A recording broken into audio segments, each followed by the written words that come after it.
आजकाल तुम्हाला या पितृपक्षात बरेच लोक सल्ले देतील की तुम्ही पितरांना शांत करण्यासाठी असं करा, पितरांना शांत करण्यासाठी ते करा.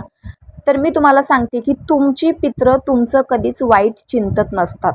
ते त्यांच्या पुढच्या आत्म्याच्या प्रवासाला निघून गेलेले असतात. फक्त त्यांना जर तिथे काही गोष्टींचा पुरवठा झाला नाही तर मग ते कदाचित तुमच्या आसपास भटकू शकतात आणि आपल्या आसपास भटकल्याने आपल्या आजूबाजूला निगेटिव्ह शक्ती तयार होते आणि त्यामुळे आपलं जीवन निगेटिव्हमय होऊन जातं. बाकी याच्या व्यतिरिक्त ते आपल्याला खूप टॉर्चर करतात, आपल्या एकदम उराशीच बसलेलं असतं, असं काही नाही राहत.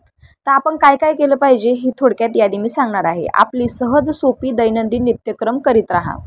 तीळ अर्पण दररोज करावे, निदान पितृपक्षात तरी करावे. काळे तीळ करायचे आहे. दुसरं, श्री नवनाग स्तोत्र घरातील सर्वांनी सकाळ संध्याकाळ म्हणा. नाही सर्वांना जमलं तर एकाने तरी एक टाईम तरी संध्याकाळी 7 वाजता नवनाग स्तोत्र म्हणत जावे.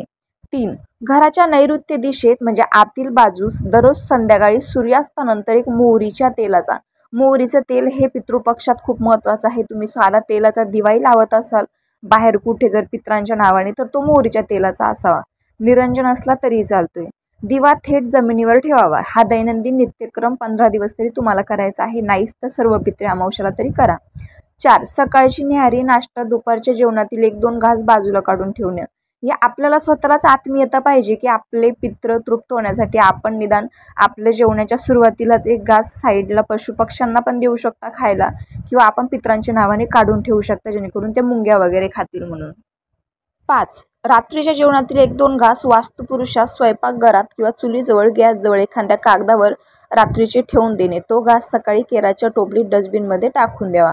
रात्री ही सवय लावून ठेवायची आहे. 6, पितरांसाठी व वास्तूसाठी घास काढण्याचे कार्य घरातील सगळ्यात मोठ्या पुरुषांनी करावे किंवा जो करता असेल त्याने करावे. 7, तीळ तर्पण विधी घरातील मोठ्या पुरुष व्यक्तीने करायचा आहे. परंतु वडील नसले तरच, वडील हयात असले तर वडील आणि त्यांच्या वडिलांसाठी तर्पणविधी करायचे. आता तर्पणविधी म्हटल्यानंतर लोकांना खूप अवघड वाटतं, ब्राह्मणच लागेल, असंच होईल तसंच होईल, असं काही नसतं. फक्त काय करायचं आहे, तांब्यामध्ये किंवा लोट्यामध्ये किंवा फुलपात्रामध्ये पाणी घ्यायचं आहे, त्यामध्ये थोडंसं दूध तीळ टाकायचे, आपल्या हाताची मूठ बनवायची, तळहातातून अंगठ्यामार्फत खाली तांब्याचं ताट जर असेल तुमच्यात त्याच्यात सोडायचं आहे, साधं स्टीलचं असलं तरी चालेल, आणि ते पाणी तुम्हाला घरावर टाकायचं आहे. बस इतकं सोपी तर्पणविधी असते. त्यानंतर 8, काहीच करणं शक्य नसेल तर त्या तिथीला म्हणजे ज्या दिवशी तुमचे कोणी घरातले एक्सपायर झालेले असेल त्या तिथीला प्रथमा द्वितीया कधी जेव्हा तुमचे पित्र असेल त्या दिवशी दही भात तरी ठेवावा. आणि भात बनवताना बिना मिठाचा बनवायचा आहे. कंपाऊंड वॉलवर किंवा कुठेही भरलेल्या पाण्याचा तांब्या दारात ठेवावा.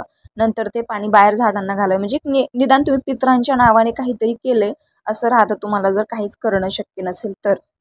9, नैऋत्याचा दिवा. पितरांसाठी नैऋत्य दिशा आणि दक्षिण दिशा खूप महत्त्वाची आहे. रोज संध्याकाळी घरातील कोणत्याही एका व्यक्तीने, स्त्रीने, पुरुषाने एक दिवा लावण्यास काही अडचण नाही आहे. 10वा नियम, तीळ तर्पण, घास नैवेद्य काढणे, दिवा लावणे या सर्व दैनंदिन नित्यकर्मास कोणतीही अडचण करून घेऊ नये. ही मनापासून करावी आपले पित्र संतुष्टी होण्यासाठी. अडचण म्हणजे कोणती गोष्टीची तुम्हाला सोयर, सुतक, स्त्री, मासिक धर्म या हे सर्व प्रकार असेल तर तुम्ही थोडंसं टाळलं तरी काही अडचण नाही. पण आपले पित्रच आहेत ते, त्यामुळे त्यांच्यासाठी सगळ्याच गोष्टी बारीक सारीक बघून चालणार नाही. निदान हेच 15 दिवस असतात त्यांच्या आत्म्याला शांती देण्यासाठी. रामकृष्ण हरी.